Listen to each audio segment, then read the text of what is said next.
नमस्कार साथियों, नंदनी क्लासेस साहित्य चैनल में मैं डॉक्टर ए शुकृति हजारे आप सभी का स्वागत करती हूँ। यदि आप मेरे चैनल में नए हैं तो चैनल को सब्सक्राइब, लाइक और कमेंट जरूर करिए ताकि आपको समय समय पर नोटिफिकेशन मिलता रहे।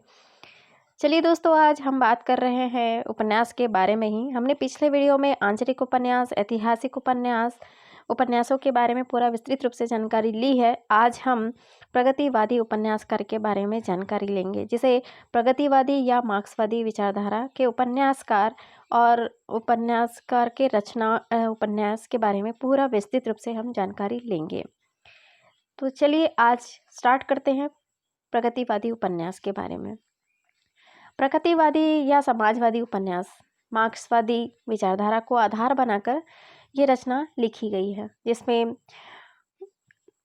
उपन्यासकार कौन कौन आएंगे इनके नाम बता देती हूँ मैं आपको। राहुल संस्कृतयन, यशपाल, रांगे राघव, भैरव प्रसाद गुप्त, अमृत राय इत्यादि प्रगतिवादी उपन्यासकार आएंगे। सबसे पहले हमने नाम लिया है, यहाँ पे देखेंगे कि यशपाल। यशपाल का जो नाम आता है वो प्रगतिवादी मार्क्सवादी विचारधारा के उपन्यासकारों के नाम के अंतर्गत आता है, जिसमें हम सबसे पहले यशपाल का ही उनकी रचनाओं का देखेंगे, क्या क्या उपन्यास वे हैं और उसका वर्ष देखेंगे और उसकी विषय वस्तु क्या क्या है। तो दोस्तों जो यशपाल का है, यशपाल के बारे में बात करूं कि यशपाल का समय काल क्या है। यशपाल का समय काल याद रख लीजिए क्योंकि ये बहुत ज़रूरी है। 1903 से 1976 यशपाल का समय काल है, 1903 से 1976। और इनकी रचना जो है दादा कामरेड, आप देख रहे हैं दादा कामरेड, और 1941 में लिखी गई है। देशद्रोही 1943 में लिखी गई है। दिव्या 1945 में लिखी गई है।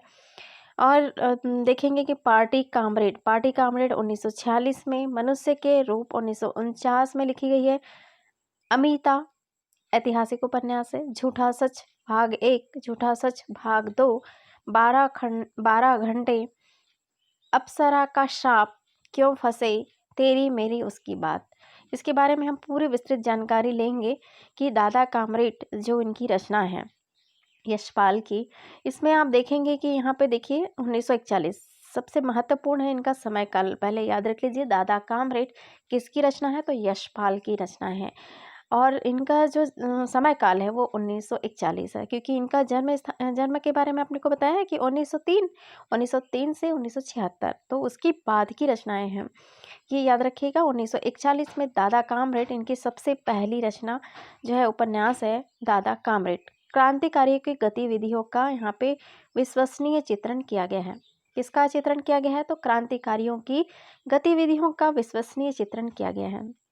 इस समय यशपाल जी जो रचना लिखे हैं उन्होंने दादा कामरेड, इसमें ब्रिटिश साम्राज्य के विरुद्ध जो क्रांतिकारियों की गतिविधियों का चित्रण यहाँ पे किया गया है। ठीक है, तो इतना याद रख लीजिए कि ब्रिटिश साम्राज्य के विरुद्ध यहाँ पे क्रांतिकारियों की गतिविधियाँ थी उसका चित्रण इस उपन्यास में दिखाई देता है, तो दादा कामरेड में 1941। आगे बात करते हैं देशद्रोही रचना। देखिए देशद्रोही जो रचना है वो देशद्रोही जो है 1943 में लिखी गई रचना है। 1941 के बाद 1943 देशद्रोही, इनकी रचना के अंतर्गत आप देख रहे हैं कि ये जो रचना है 1903 से 1942 तक की राजनीतिक स्थिति का अंकन किया गया है। ठीक है दोस्तों, उसको याद रख लीजिए। देशद्रोही में राजनीतिक स्थिति किस समय की, 1930 से 1942 तक की जो स्थिति थी, वो राजनीतिक स्थिति कैसी थी उसका यहाँ पे चित्रण देशद्रोही में किया गया है। बात करते हैं दिव्या, बहुत ही महत्वपूर्ण है दिव्या। 1945 में लिखी गई रचना है। 1945 में जो रचना लिखी गई उसका विषय वस्तु क्या था, तो ऐतिहासिक कल्पना था। देखिए किसी का नाम भी होता है दिव्या, है ना, तो दिव्या ऐतिहासिक कल्पना का यहाँ पे वर्णन प्राप्त होता है। दिव्या जो है, इस उपन्यास की पृष्ठभूमि जो है वो ईसा पूर्व दूसरी शताब्दी में, किसके, ईसा पूर्व दूसरी शताब्दी में यवन शासक कौन था, मिलिंद या मिलांडर के बाद का शासनकाल है। दिव्या में ब्राह्मण और बौद्ध इनके संघर्ष का भी चित्रण दिखाई गया है।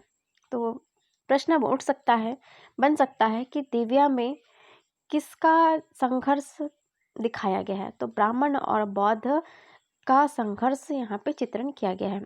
और किसके शासनकाल का? तो यवन शासक जो मिलिंद या मिलियंडर के बाद का शासनकाल यहाँ पे दिखाई देता है। दोस्तों बहुत ही महत्वपूर्ण है, दिव्या कई बार परीक्षा में आ चुका है। पार्टी कामरेड का समय काल देखिए 1946। पार्टी कामरेड का समय काल क्या है? 1946। इस उपन्यास में क्या लिखा है? कम्युनिस्ट पार्टी की विचारधारा एवं कार्यक्रम का समर्थन किया गया है। किसका? कम्युनिस्ट पार्टी की विचारधारा एवं कार्यक्रम जो हुए थे उस समय कम्युनिस्ट पार्टी की स्थापना की गई थी। उस समय की विचारधारा और उसके जो कार्यक्रम है उसका समर्थन पार्टी जो है कामरेड में किया गया था। बहुत ही महत्वपूर्ण है, इसका समय काल भी याद रख लीजिएगा 1946 में। अब बात करते हैं अमिता। रचना अमिता, देखिए दिव्या अमिता यशपाल जी की है। अमिता का जो है 1956 है ना। अच्छा, ये मनुष्य के रूप छूट गया है, चलिए इसके बारे में बात कर लेते हैं। मनुष्य के रूप जो है 1949 में लिखी गई रचनाएं हैं। इसमें देख रहे हैं कि कुछ इसमें उतना नहीं कुछ बताया गया है ना। तो इसको इतना याद रख लीजिए कि मनुष्य के रूप जो है 1949 में लिखी गई यशपाल जी की है। अमिता के बारे में बात कर रहे थे। ये अमिता जो है 1956 में लिखी गई है। इस तरह से याद रख लीजिए कि अमिता की उम्र 1956 की है, दिव्या की 1945 की है, तो ऑलरेडी याद हो जाता है ये सब चीज़ें। अमिता 1956 में ऐतिहासिक उपन्यास है। बहुत ही महत्वपूर्ण है कि पूछा जा सकता है कि यशपाल की जो रचना है, उपन्यास है अमिता, वो किस तरह का उपन्यास है? तो ऐतिहासिक उपन्यास है अमिता और 1956 में लिखी गई है। इसमें आप देखेंगे कि ऐतिहासिक उपन्यास तो है ही, और इसके बाद जो उपन्यास है वो क्या है? झूठा सच, जो कि बहुत ही महत्वपूर्ण है। झूठा सच सिलेबस में लगा हुआ है और हमें इसको पढ़ना ही है। झूठा सच उपन्यास, इसके बारे में विस्तृत हम वीडियो में देखेंगे। झूठा सच भाग 1 और भाग 2 हुआ था। बहुत ही महत्वपूर्ण जानकारी आपको कि झूठा सच कितने भाग में है? तो 2 भाग में है, भाग 1 और भाग 2। भाग 1 में राष्ट्र विभाजन एवं त्रासदी का चित्रण किया गया है। ठीक है। झूठा सच जो है वो उपन्यास 1958 और 1960 में लिखी गई है। ठीक है, तो इसको याद रख लीजिएगा। झूठा सच का जो है बहुत ही महत्वपूर्ण है, क्योंकि इसमें 1958 और 1960 की रचना है। जिसमें आप देखेंगे कि झूठा उपन्यास में 1942 ईस्वी में 1900 कब से 1942 से 1957 तक जो है भारत की क्या थी? भारत की राष्ट्रीय एवं सामाजिक जीवन का चित्रण किया गया है। ठीक है, राष्ट्रीय विभाजन एवं त्रासदी का चित्रण आपको मैंने बताया है, जिसमें देखिए कि राष्ट्र विभाजन के अंतर्गत जो 1942 से 1957 तक के भारत की जो राष्ट्रीय एवं सामाजिक जीवन का यहाँ पे क्या है? चित्रण दिखाई देता है। झूठा सच भाग 2 में स्वतंत्रता प्राप्ति देख रहे हैं। स्वतंत्रता प्राप्ति एवं देश के विकास तथा देश के भावी निर्माण में बुद्धिजीवियों की भूमिका का यथार्थ चित्रण किया गया है। देखिए बहुत ही महत्वपूर्ण है भाग 2 भी। तो भाग 2 में झूठा सच उपन्यास में आपको मैंने भाग 1 में तो बता दिया है, भाग 2 की बात कर रहे हैं। तो जिसमें पहला भाग है वतन और देश। पहले भाग को वतन और देश के नाम से जाना जाता है, और दूसरा जो है वो क्या है? देश का भविष्य। ठीक है, देश का भविष्य।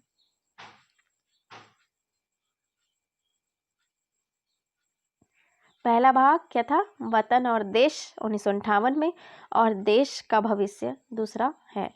जिसमें सोचिए, इसमें ऐसे ही समझ में आ जा रहा है कि स्वतंत्रता प्राप्ति एवं देश के विकास तथा देश के भावी निर्माण की बुद्धिजीवियों का भूमिका का यथार्थ चित्रण किया गया है ना। तो पहले भाग में जब वतन और देश की बात करते हैं, उसमें भारत पाकिस्तान विभाजन का यहाँ पे क्या क्या है? दंश, उसकी भयावहता, उसका चित्रण किया गया है। भारत विभाजन की भूमिका और विभाजन के परिणाम, इसमें जो भारत विभाजन किया जा रहा था तो उस समय की भूमिका भी और उस समय के परिणामों का विस्तृत वर्णन यहाँ पे दिखाई देता है। दूसरे भाग की बात कर रहे थे, तो दूसरा का भाग जो है वो देश का भविष्य। देश का भविष्य के अंतर्गत मत है गोपाल राय के शब्दों में कहा गया है, उन्होंने कहा है स्वतंत्रता प्राप्ति के बाद के दशक में देश के विकास और भावी निर्माण में बुद्धिजीवियों और नेताओं की प्रगतिशील और प्रतिगामी भूमिका का यथार्थ अंकन किया गया है। इससे स्पष्ट हो जा रहा है आपको कि बुद्धिजीवी की भूमिका का यथार्थ चित्रण यहाँ पे भाग 2 में जो है देश का भविष्य है ना, देश का भविष्य कौन सोचेगा, जो यथार्थ है, जो जिस समय देश की बात कर रहे थे उस समय देश का भविष्य बुद्धिजीवी ही सोच रहे थे, उसका चित्रण भाग 2 में दिखाई देता है। तो 1958 और 1960 ध्यान रखिएगा। 12 घंटे इनकी रचना है। 12 घंटे देखिए, बहुत सारी रचनाओं का नाम दे देगा यशपाल का, जैसे यशपाल की रचना दादा कामरेड, मनुष्य के रूप, अप्सरा का शाप, क्यों फंसे, अमिता, झूठा सच, दिव्या, 12 घंटे, पार्टी कामरेड, इस तरह से नाम दे देगा। और एक कोई और उठा के दे देगा कि किसी और रचना का, जैसे लोई का ताना। इनमें से बताइए कि कौन सी रचना नहीं है, या कब तक पुकारूं, इनमें से कौन सी रचना नहीं है। तो एक जो हमें नहीं मालूम है उसको लगाना है, और जो सब रचनाएं हैं उसको तो याद कर लेना ही है। ठीक है, 12 घंटे यशपाल जी की रचना है। अब बात करते हैं मेरी तेरी उसकी बात, बहुत ही इंपॉर्टेंट है। अप्सरा का श्राप, क्यों फंसे, अप्सरा का श्राप में ऐतिहासिक पौराणिक उपन्यास की बात करते हैं। क्यों फंसे में काम संबंधों के निर्बाध आजादी का चित्रण 1968 में किया गया है। मेरी तेरी उसकी बात बहुत ही महत्वपूर्ण है। मेरी तेरी उसकी बात किसकी रचना है, बहुत बार ये प्रश्न पूछा गया है।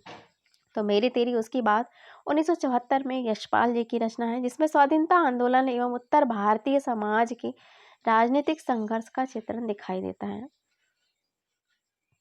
1945 इस समय की जो स्थिति थी, स्वाधीनता आंदोलन के कालखंड की बात कर रहे हैं। मेरी तेरी उसकी बात, उस समय जो कालखंड था स्वाधीनता आंदोलन की बात है, 1919 ईस्वी से लेकर 1945 तक।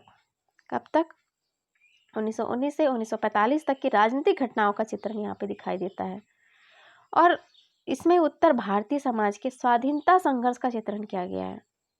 स्वाधीनता संघर्ष का चित्रण किया गया है, विशेषकर भारत छोड़ो आंदोलन की बात, विशेषकर भारत छोड़ो आंदोलन में उत्तर भारत के छात्रों की भूमिका का उत्साह के साथ चित्रण दिखाया गया है। तो इतना याद रख लीजिए कि मेरी तेरी उसकी बात में जो रचना लिखी गई है उस समय कि कब लिखी गई, 1974 में लिखी गई, लेकिन कालखंड 1919 से लेकर 1945 तक की जो स्थिति थी, स्वाधीनता संघर्ष की बात की गई थी, भारत छोड़ो आंदोलन, जिसमें उत्तर भारत के छात्रों की भूमिका का उत्साह के साथ यहाँ पे यह चित्रण दिखाई देता है। पूछा जा सकता है कि मेरी तेरी उसकी बात किसकी रचना है, तो यशपाल जी की है। समय क्या है, 1974, और इस समय किसकी बात कही गई है, तो भारत छोड़ो आंदोलन की बात कही गई है। अब बात करते हैं, अब देखिए ये देशद्रोही इनकी एक और रचना है, देशद्रोही। देशद्रोही जो आपने देखा है कि राजनीतिक स्थिति का चित्रण यहाँ पे किया गया है।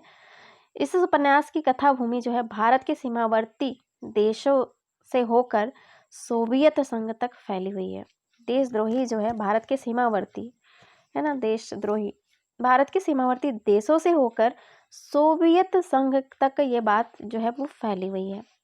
बहुत ही महत्वपूर्ण है ये जो यशपाल की रचना है, सारा का सारा आपको ये पूछा जाता है और आपको याद होना आवश्यक है। तो ये परीक्षाएं में प्रश्न बनते हैं।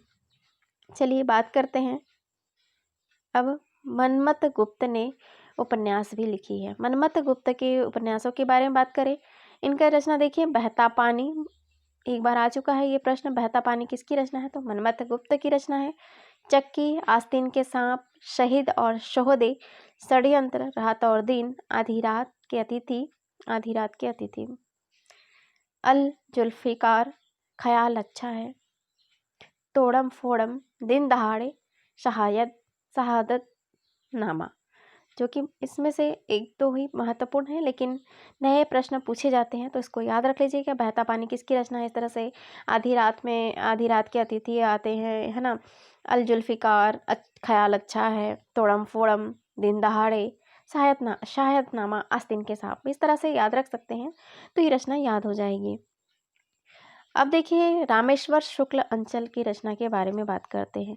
रामेश्वर शुक्ल अंचल की रचना का समय काल आप यहाँ पे देखिए, चढ़ती धूप, ये भी प्रगतिवादी चेतना के अंतर्गत है। चढ़ती धूप 1945 में लिखी गई रचना है, जिसमें 1932 से 37 तक की राजनीतिक हलचलों का चित्रण किया गया है। चढ़ती धूप किसकी रचना है, तो रामेश्वर शुक्ल अंचल की रचना है। उल्का किसकी रचना है? उल्का जो है प्रेम विवाह, स्त्री स्वाधीनता आदि का अंकन किया गया है। नई इमारत भारत छोड़ो आंदोलन पर आधारित है। भारत छोड़ो आंदोलन पर आधारित है। तो प्रश्न याद रख लीजिएगा कि चढ़ती धूप किसकी रचना है? तो रामेश्वर शुक्ला अंचल की रचना है। और उल्का किसकी रचना है? तो नई इमारत है ना। उल्का और नई इमारत किसकी रचना है? तो ये रामेश्वर शुक्ल अंचल की रचना है। उल्का जो प्रेम विवाह स्त्री स्वाधीनता आदि का अंकन दिखाई देता है। अब बात करते हैं इनकी और रचना। एक है मरु प्रदीप।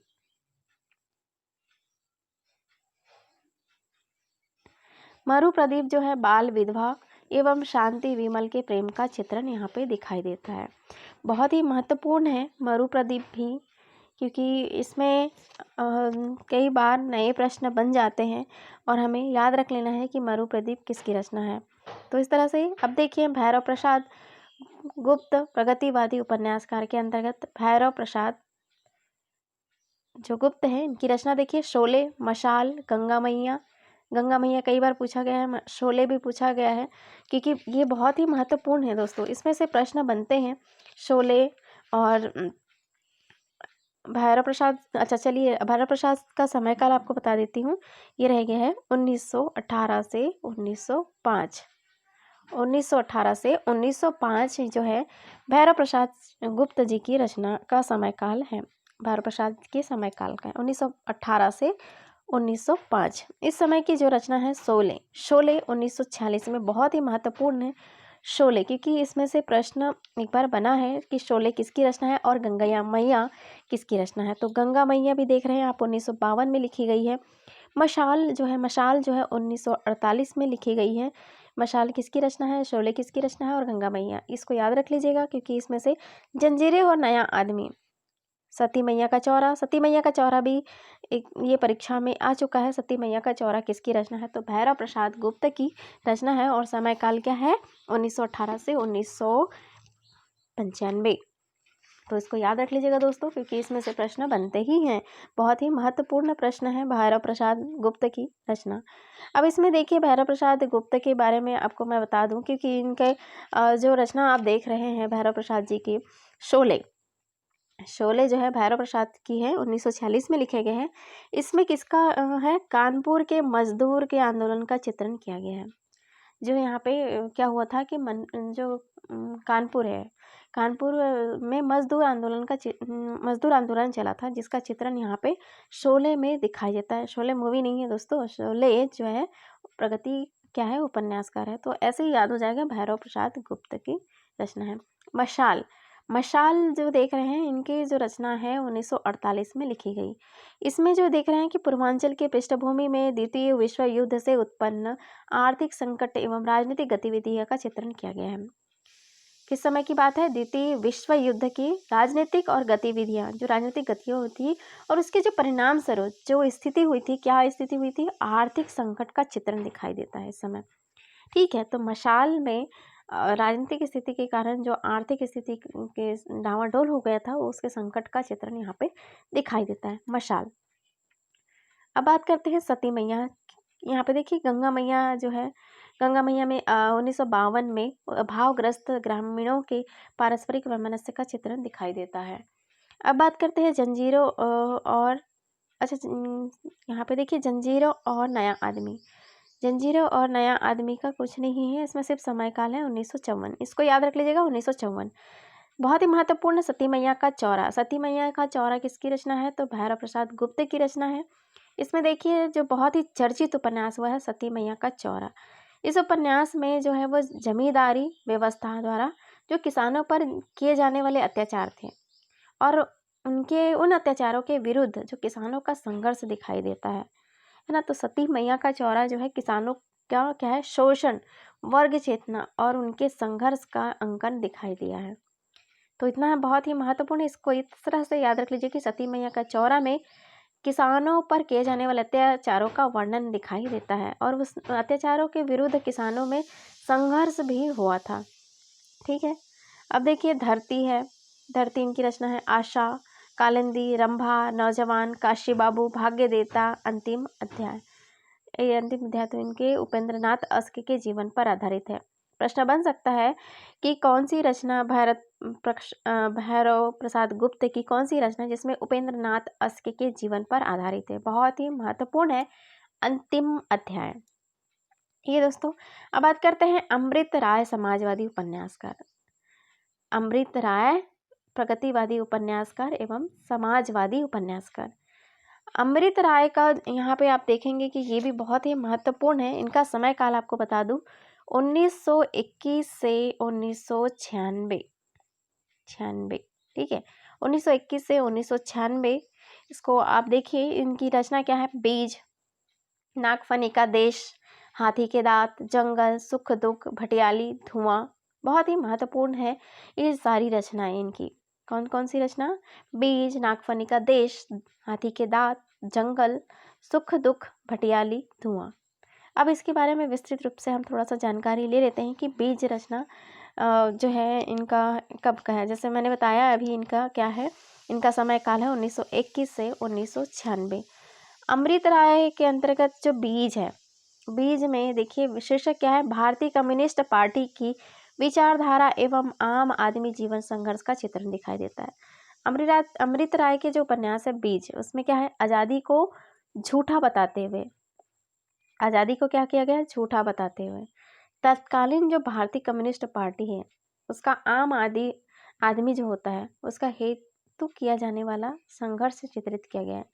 यानी जब भारतीय कम्युनिस्ट पार्टी का जो है आदमी जो होता है, आम आदमी होता है, वो उसका संघर्ष चित्रण उसमें दिखाई दिया है। यानी जब आज़ाद होता है देश तो उस समय के जो आज़ादी को उसने झूठा स्वीकार किया गया है इस उपन्यास में, बीज उपन्यास में। ठीक है, तो समय काल 1952 याद रख लीजिएगा। नागफनी का देश बहुत ही महत्वपूर्ण है। नागफनी का देश, इसमें से रचना पूछी गई है।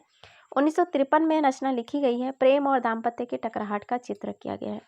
नागफनी जो है प्रेम एक लघु उपन्यास है और जिसमें प्रेम और दाम्पत्य की टकराहट का चित्रण दिखाई देता है। हाथी के दांत बहुत ही महत्वपूर्ण है, पूछ दिया जाएगा हाथी के दांत किसकी रचना है, तो अमृत राय की रचना है। 1956 में लिखी गई। समाज के दोहरे चरित्र के यथार्थ का चित्रण किया गया है हाथी के दांत में। ठीक है, समाज के दोहरे चरित्र के यथार्थ का चित्रण, हाथी के दांत। जंगल, जंगल देखिए, जंगल जो है वर्तमान सभ्यता को जंगल सभ्यता के रूप में चित्रित किया गया है। जो आज का जो सभ्यता है, वर्तमान की जो सभ्यता है, उसको कैसा कहा गया है, जंगल सभ्यता के रूप में चित्रित किया गया है। 1969 में रचना लिखी गई है। सुख और दुख, सुख और दुख के बारे में बात करते हैं। सुख दुख 1969 में लिखी गई है। जीवन में सुख दुख के शाश्वत समस्या का चित्रण है। भटियाली 1969 में देखिए, दो रचना है, सुख दुख और भटियाली। जो अविवाहित होते हैं, अविवाहित चित्रा के प्रेम द्वंद्व का चित्रण यहाँ पे दिखाई दिया है। जो पात्र है उपन्यास में, अविवाहित चित्रा है ना, अविवाहित चित्रा जो है उसके प्रेम के द्वंद्व का चित्रण दिखाई दिया है। और धुआं उपन्यास, धुआं उपन्यास वहीं 1977 में, धुआं उपन्यास में एक नई पीढ़ी के भटकाव एवं सामाजिक राजनीतिक मूल्यहीनता का चित्रण दिखाई देता है। तो ये सारा दोस्तों क्या है, अमृत राय के उपन्यास नागफनी, दांत, हाथी के दांत, जंगल, सुख दुख और भटियाली, धुआं बहुत ही महत्वपूर्ण है। धुआं भी प्रश्न पूछा गया है। अमरकांत एवं प्रगतिशील उपन्यासकार के बारे में जान लेते हैं। अमरकांत जो है बहुत ही महत्वपूर्ण है। इसमें से भी रचनाएं के बारे में, इनके बारे में पूछा गया है। अमरकांत की रचना देखिए, क्या है रचना, सूखा पत्ता किसकी रचना है, तो अमरकांत के है। आकाश पक्षी किसका है, तो अमरकांत का है। काले उजले दिन, काले उजले दिन बहुत ही महत्वपूर्ण है। ग्राम सेविका 1981 में लिखी गई है। सूखा पत्ता 1959 में, जिसका विषय वस्तु है कृष्ण की प्रेम कथा का चित्रण यहाँ पे दिखाई देता है। किसका है, सूखा पत्ता में कथानक में कृष्ण की प्रेम कथा का चित्रण है। आकाश पक्षी स्वाधीन भारतीय समाज के अंतर्विरोधों का अंकन किया गया। काले उजले दिन, काले उजले दिन में विमाता के व्यवहार से एक व्यक्ति के विघटित चरित्र का वर्णन किया गया। ग्राम सेविका 1981 में। अमरकांत के बाद आप देखेंगे कि बहुत ही हम जो देख रहे हैं वो सारी रचनाएं बहुत ही महत्वपूर्ण हैं। अमरकांत एक प्रगतिशील उपन्यासकार है, ये हमने जान चुका है। इसके बाद देखिए बीच की दीवार, इनकी रचना है।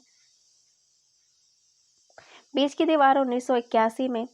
एक स्त्री की अनेक पुरुषों के प्रति आकर्षण की कथा कही गई है। सुखजीवी 1982 में लिखी गई। सुंदर पांडे की पतहू इन्हीं हथियारों से, ये रचना पूछी गई है, इन्हीं हथियारों से किसकी रचना है? तो अमरकांत जी की है। 2003 में भारत छोड़ो आंदोलन से लेकर स्वतंत्रता प्राप्ति तक सामाजिक राजनीतिक स्थिति का चित्रण किया गया है। इन्हीं हथियारों में विषय क्या है? इन्हीं हथियारों से विषय में भारत छोड़ो आंदोलन से लेकर स्वतंत्रता प्राप्ति के सामाजिक और राजनीतिक स्थिति का चित्रण दिखाई देता है। देखिए, भारतीय अमरकांत और श्रीलाल शुक्ल, इनको सन 2011 में कब भारतीय ज्ञानपीठ पुरस्कार प्राप्त हुआ था? अमरकांत और श्रीलाल शुक्ल को 2011 में ये जो है वो कब रचना मिली थी? भारतीय ज्ञानपीठ पुरस्कार प्राप्त किया गया था, 45वां। ठीक है, पूछ लिया जाता है कि अमरकांत और श्रीलाल शुक्ल को कौन सा पुरस्कार प्राप्त है? तो ज्ञानपीठ पुरस्कार प्राप्त है, और वो भी संयुक्त रूप से। अब देखते हैं यहाँ पे भीष्म शाहनी की रचना। भीष्म शाहनी की रचना के बारे में बात करते हैं। यहाँ पे इनका जो देखिए भीष्म शाहनी की रचना क्या क्या है। भीष्म शाहनी में झरोखा आप देख रहे हैं, और झरोखा के साथ साथ कड़ियाँ हैं, तमस है, बहुत ही महत्वपूर्ण है क्योंकि तमस तो हमारे सिलेबस में लगा ही है नेट के, है ना। इसको आपको विस्तृत रूप से ही पढ़ लेना है क्योंकि यहाँ पे इसमें से प्रश्न बनते हैं, क्योंकि ये बहुत ही महत्वपूर्ण है। जो भी आपको मैं बता रही हूँ सिलेबस में लगा हुआ है, तो उसको ध्यान से आप पढ़ लेंगे और वीडियो मैं अपलोड करते चलूँगी आप लोगों के लिए। झरोखा, उनका उपन्यास आप देख रहे हैं, झरोखा भीष्म शाहनी का। इसमें झरोखा में आर्य समाजी मध्यवर्गीय परिवार का अंकन किया गया है। किसका? मध्यवर्गीय समाज जो है, मध्यवर्गीय समाजी यानी आर्य समाजी मध्यवर्गीय का यहाँ पे अंकन किया गया है।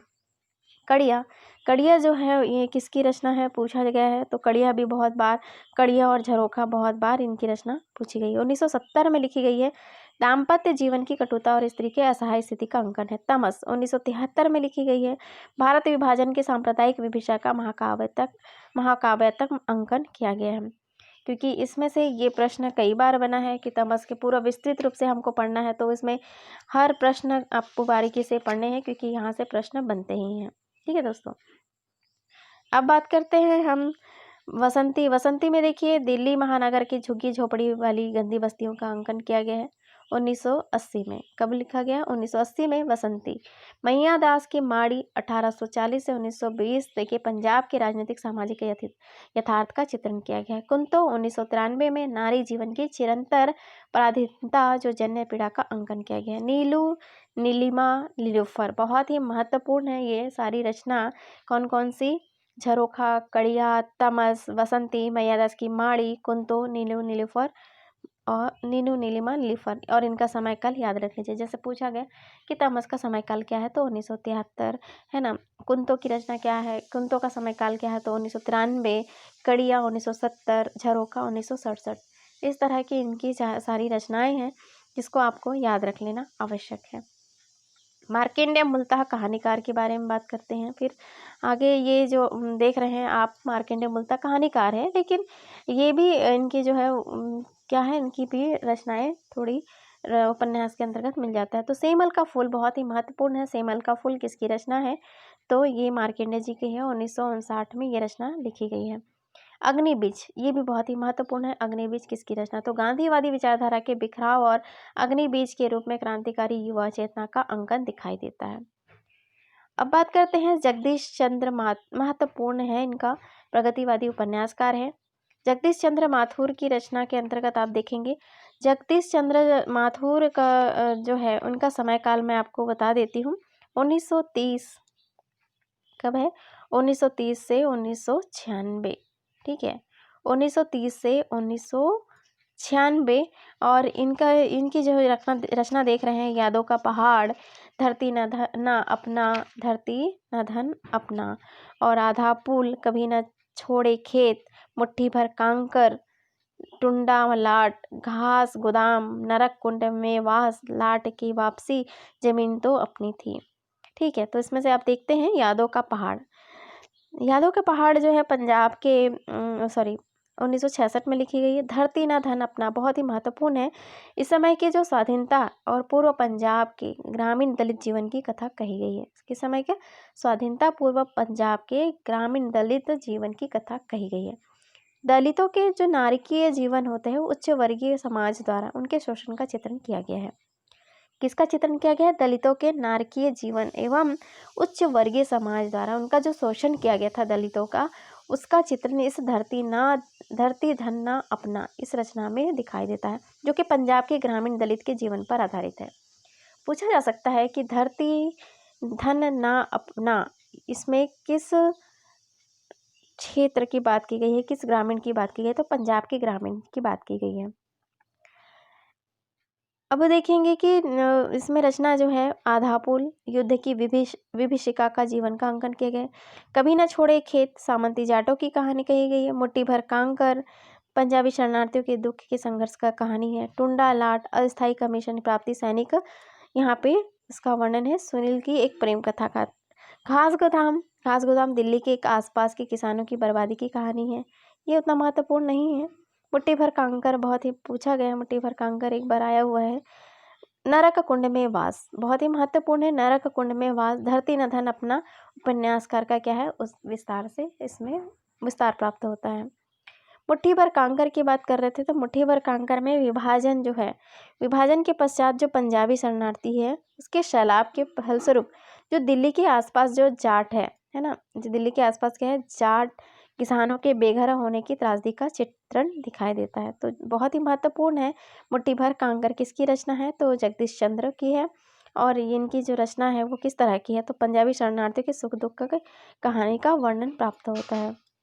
ठीक है, अब हम बात करते हैं इनकी और भी। देखिए,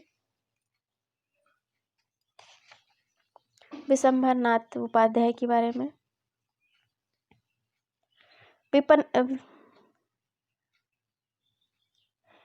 विशंभर नाथ उपाध्याय के बारे में बात करते हैं। इनकी रचना देखिए, रीछ पक्षधर, जाग मछंदर, गोरखाया, दूसरा भूतनाथ है ना, विक्षुब्ध, कठपुतली, विश्वबाहु और प्रतिशोध, इस तरह से इनकी रचनाएं हैं। इसमें थोड़ा सा जानकारी इसके लिए लेते हैं। रीछ किसकी रचना? तो विशंभर नाथ उपाध्याय की रचना है, जिसमें रीछ को प्रतीक बनाकर समाज के शोषक वर्गों का यहाँ पे वर्णन दिखाई देता है। ठीक है, पक्षधर किसकी रचना है? तो पक्षधर जो है ये विशंभर नाथ उपाध्याय की रचना है। पक्षधर में वामपंथी जो आक्रोश का चित्रण यहाँ पे दिखाई दिया है। जाग मच्छंदर में मध्यकालीन धर्म साधना के तत्कालीन समाज की व्यवस्था की गई। गोरख आया व्यवस्था का अंकन किया गया है। दूसरा भूतनाथ में एक जनहित लड़ाऊ पत्रकार का चित्रण है। जोगी मत जा भर्तहरि के जीवन का पर ही आधारित की गई है। कठपुतली 1992 में लिखी गई। विश्व बाहु परशुराम परशु के राम के जीवन चरित्र का अंकन किया गया। ये बहुत ही महत्वपूर्ण है दोस्तों। अब देखिए हृदय एश प्रगतिशील उपन्यासकार के बारे में। प्रगतिशील जो है कौन है? हृदय में गांठ इनकी रचना है। गांठ और हत्या, एक कहानी, अंतरन, सफेद घोड़ा, लाल सवार, सांड, पुनर्जन्म और निर्णायक। गांठ की बात करते हैं 1970 में लिखी गई है। 1970 के साथ साथ में एक प्रतीकात्मक उपन्यास लिखी गई है। क्या लिखी गई है? एक प्रतीकात्मक उपन्यास। हत्या जो है भोलानाथ की अमानवीयता का अंकन किया गया है। एक कहानी अंतहीन व्यवस्था के जहरील अंतहीन का जो अंतहीन प्रभाव का अंकन किया गया। सफेद घोड़ा, लाल सवार, अदालतों में फैले भ्रष्टाचार का तीखा व्यंग्य किया गया है। तो दोस्तों ये पगली घंटी, किस्सा हवेली है ना, ये सारी रचनाएं जो है हृदय जी की हैं। बदी उज्जम्मा की बात करते हैं, बहुत ही महत्वपूर्ण है। बदी है ना, इनकी रचना बदी उज्जम्मा प्रगतिवादी उपन्यासकार के रूप में इनका नाम आता है। एक चूहे की मौत, बहुत बार प्रश्न बना है कि एक चूहे की मौत किसकी रचना है? तो बदी उज्जम्मा की है, जो एक फैंटेसी शैली में लिखा गया है, जो प्रतीकात्मक उपन्यास है। छाकों की वापसी, विभाजन के बाद बिहार में पूर्वी पाकिस्तान गए मुसलमानों के मोहभंग की रचना दिखाई देती है 1975 में। आगे देखिए अपरुष जो है प्राइवेट कॉलेज के प्राध्यापकों की मानसिकता का अंकन किया गया है। ठीक है, इसमें आप प्राइवेट कॉलेज के प्राध्यापकों की मानसिकता का चित्रण है। छठा तंत्र, छठा तंत्र जो है ये दिखाई नहीं दे रहा है, लेकिन आप मैं जो बोल रही हूँ उसको सुन सकते हैं। छठा तंत्र आज के शोषण पर आधारित जो है प्रतीकात्मक उपन्यास है। सभा पर्व, सभा पर्व जो रचना है इनकी अपूर्ण उपन्यास है। देखिए बदिउज्जमा की कौन सी रचना अपूर्ण है, तो कौन सी रचना अपूर्ण है, सभा पर्व।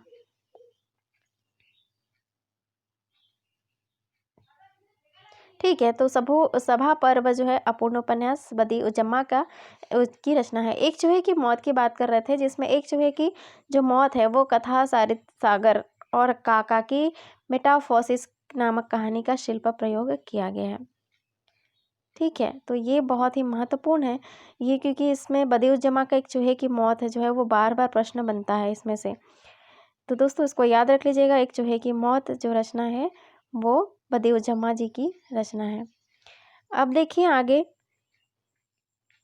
इनकी रचना मुद्रा राक्षस के बारे में जान लेते हैं।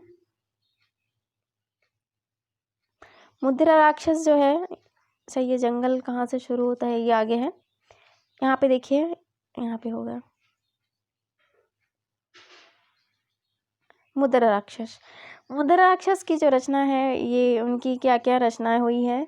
अचला एक मना स्थिति 1975 में, 75 में, भगौड़ा 1978 में, शोक संवाद 1980 में, मेरा नाम तेरा नाम 1980 में, हम सब मनसा राम है ना, ये जो है 1981 में लिखी गई, शांति भंग 1982 में, प्रपंच तंत्र 1985 में, दंड विधान 1986 में। इस तरह की इनकी रचना है मुद्रा राक्षस की। एक दो रचनाएं हैं जो है, जैसे भगोड़ा है, एक मना स्थिति और मेरा नाम तेरा नाम, ये बहुत ही महत्वपूर्ण है, इसको याद रख लीजिएगा। जगदम्बा प्रसाद दीक्षित की महत्वपूर्ण उपन्यास के बारे में बात करते हैं। कटा हुआ आसमान जो है, कटा हुआ आसमान प्रवासी मध्यवर्गीय समाज के घुटन की विशेषणा का चित्रण किया गया है। मुर्दाघर बहुत ही महत्वपूर्ण है। मुर्दाघर किसकी रचना है पूछा गया है, तो जगदम्बा प्रसाद दीक्षित की रचना है। और जो अकाल है, ये देखिए मुर्दाघर में बम्बई महानगर के क्या है भटियारनियों के जीवन का यथार्थ चित्रण किया गया है। अकाल, अकाल जो है 1997 में लिखी गई, आज के दुर्दशाग्रस्त गांवों का चित्रण दिखाई देता है। ठीक है, काशीनाथ के बारे में देखिए बहुत ही महत्वपूर्ण है। काशीनाथ के बारे में अभी पीएचडी भी होने लगी है। काशीनाथ सिंह की प्रगतिवादी उपन्यासकार है। काशी का 80 काशी की सभ्यता एवं संस्कृति जीवन का चित्रण यहाँ पे दिखाई देता है। अपना मोर्चा छात्र आंदोलन का चित्रण है। अपना मोर्चा है ना 1972, रेहान पर रघु और महुआ चरित्र, उनकी इस तरह से रचनाएं दे देगी कि काशी का 80, अपना मोर्चा, रेहान पर रघु और महुआ चरित्र किसकी रचना है, या फिर सीक्वेंस में दे दिया जाएगा कि इनमें से कौन सी रचना नहीं है, है ना। तो काशी का 80, अपना मोर्चा, रेहन पर रघु और महुआ चरित्र, इस तरह की रचनाएं इनको याद रख लीजिएगा। अब जब बात करते हैं अब्दुल बिस्लामा के महत्वपूर्ण उपन्यास के बारे में, इनकी जो रचना है समरशेष, बहुत ही महत्वपूर्ण है समरशेष, क्योंकि इसमें से प्रश्न बना हुआ है कि समरशेष किसकी रचना है। ठीक है, अब बात कर रहे थे बदिउज्जमा, जैसे इसकी खैर अब चला गया है, फिर भी एक बार बता देती हूँ। जो छाकों की वापसी इनकी रचना है, वो विभाजन के उपन्यास में ये रचना लिखी गई है। और इसमें आप देखेंगे कि समरशेष की बात करते हैं। चलिए, समरशेष जो है वो बहुत ही महत्वपूर्ण है, क्योंकि इसमें से रचना कई बार ये पूछा गया है समरशेष किसकी रचना है। तो समरशेष जो है, देखिए इसमें क्या है, 1980 में लिखा गया है, ये 1980 में लिखा गया है। झीनी झीनी छीनी चदरिया, झीनी झीनी झीनी चदरिया, बनारस के बुनकर के जीवन का यथार्थ चित्रण यहाँ पे दिखाया गया है। बहुत ही महत्वपूर्ण है झीनी झीनी चदरिया।